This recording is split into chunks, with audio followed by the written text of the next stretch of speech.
health and safety industry, or the application of good health and safety practice, has improved massively over the years. I'm old enough to remember way back before the Health and Safety at Work came into being in 1974. And also I was involved in construction projects where people died, people took risks working at height, and really there was only lip service paid to health and safety. Why? Because that was accepted then. It's not accepted now because there's been a massive change in culture. You can't just go on allowing people to take risks without doing something about it.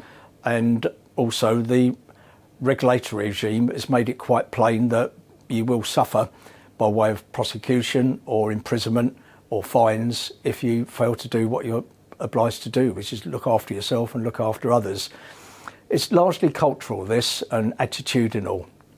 And really what we've been involved in here at Bernard Sims Associates is trying to improve the culture of organisations that we work with and contribute to the gradual decrease in accidents and ill health that we've seen throughout the UK over my working lifetime. On construction sites, the main sources of injuries that we see are slips, trips and falls. Unfortunately, falling from height is the main cause of fatalities on construction sites. So we need to consider the things that we put in place. Usually at design stage, when we're planning projects, is when we start incorporating the control measures to prevent such injuries.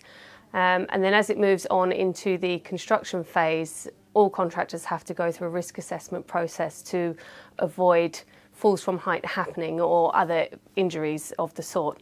So what we look at is the hierarchy of control, and if you can visualise a pyramid, for example, the first thing we look at doing is eliminating the need for that process to take place.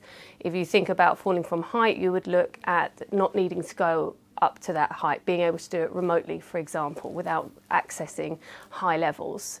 As we move down through our hierarchy, we can reduce the likeliness of any incidences happening until we get to a point where we're just protecting the person with PPE, personal protective equipment.